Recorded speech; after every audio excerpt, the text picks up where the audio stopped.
Hello, welcome to our VNA broadcast daily, and following are today's headlines. Prime Minister Nguyễn Tấn Dũng attends the conference reviewing 20 years of foreign direct investment attraction. Khánh Hòa province approves a Russian language training project for local tourist personnel. Vietnam strengthens international cooperation in demining.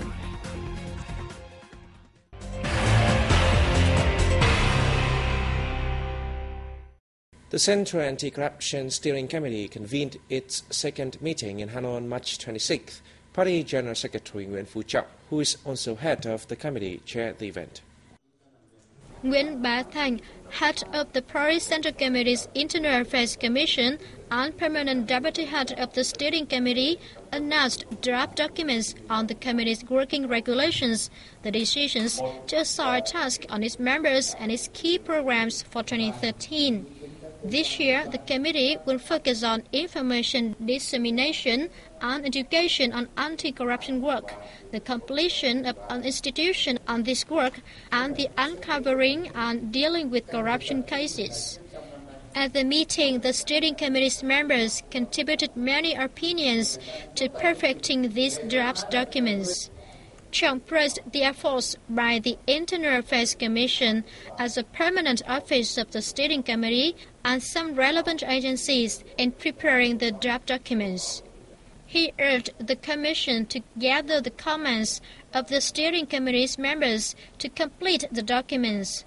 Trọng said attention must be paid to the prevention of and fight against both corruption and wastefulness.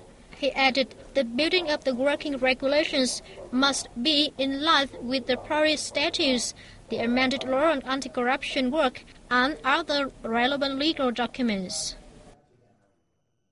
On March 27th in Hanoi, Prime Minister Nguyễn Tấn Dũng attended a conference reviewing 25 years of foreign direct investment attraction. Prime Minister Nguyễn Tấn Dũng told the event that attracting foreign investment is the right policy, as this has contributed greatly to realizing many important socio-economic development goals in the country. The Ministry of Planning and Investment reported that Vietnam has over the past 20 years attracted nearly $211 billion from foreign investors for 14,500 projects.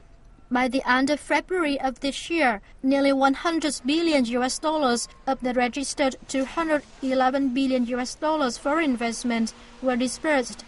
The foreign financial source has by now accounted for 25% of the total social investment in Vietnam and contributed to over 60% of the country's total export value in 2012.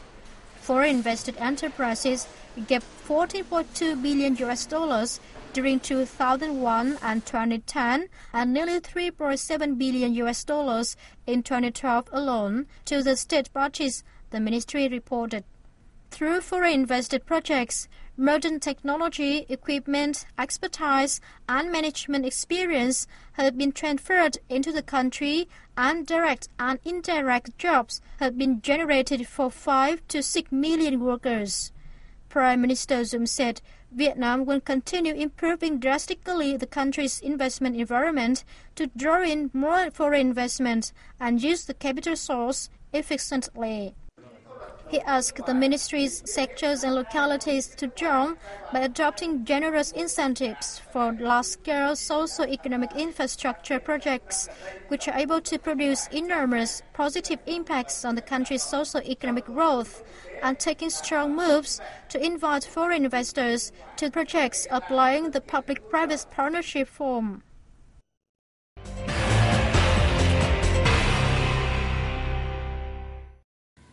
On March 26th, Prime Minister Nguyễn Tấn Dũng inspected the implementation of a project to upgrade and expand National Highway 1A, the section linking southern Bến Thủy 2 Bridge and highway bypass with Hà Tĩnh City. Started in last September, the project is built with a total capital of about $116 million in the form of build, operate, transfer.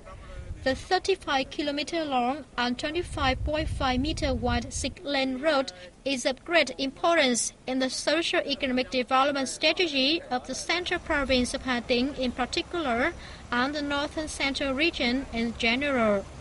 Earlier, the Prime Minister offered incense and flowers at the Chuang Bon relic site in Dolong District, Nghệ An Province, which commemorates 13 youth volunteers who laid down their lives in 1968 during the war against the U.S.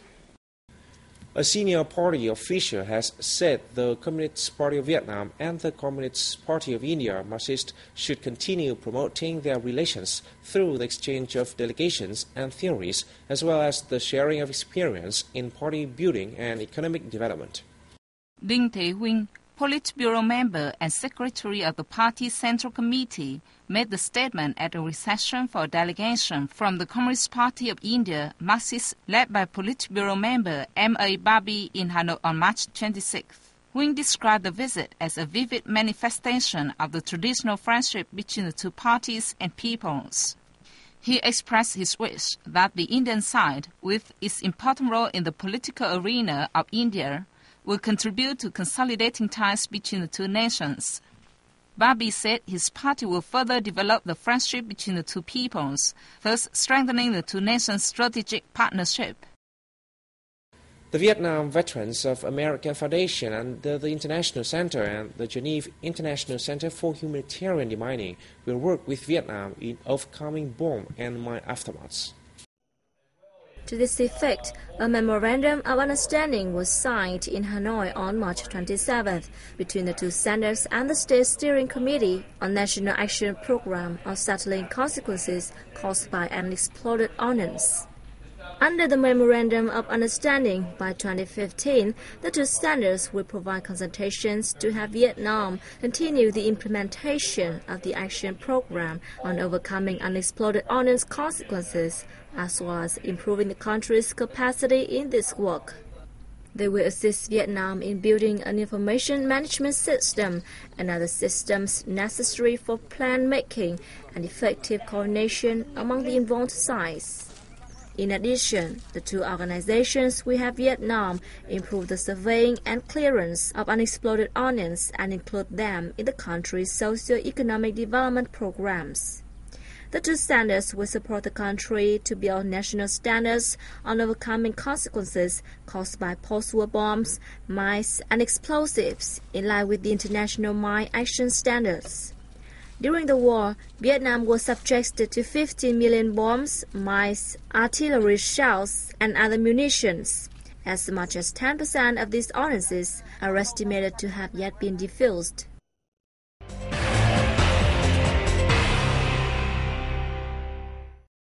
The central city of Da Nang will host an international fireworks competition on April 29th and 30th this year.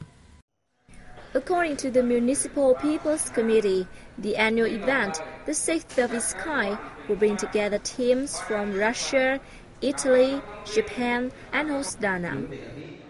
Tourists will have an excellent opportunity to admire the brilliant performances and partake in a wide range of activities, to name a few: cuisine festival, flower boats parade, music performances, fashion shows, traditional games, and a marble statue exhibition.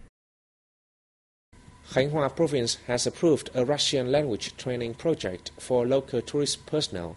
The project was designed as the Central Coastal Province has seen a fast increase in the number of Russian and Russian-speaking visitors. The $315,000 project is funded by the Ministry of Culture, Sports and Tourism. It sets the ambitious target of equipping 40% of state employees involved in tourism affairs with basic communication skills in Russian by 2015. At the same time, 70% of the management of local travel agencies, 50% of their staff, and 40% of local tour guides will also be trained in basic communicative skills in the language. Under the project, training courses are to commence in the second quarter of 2013. Last year, Khánh Hòa received 530,000 international visitors.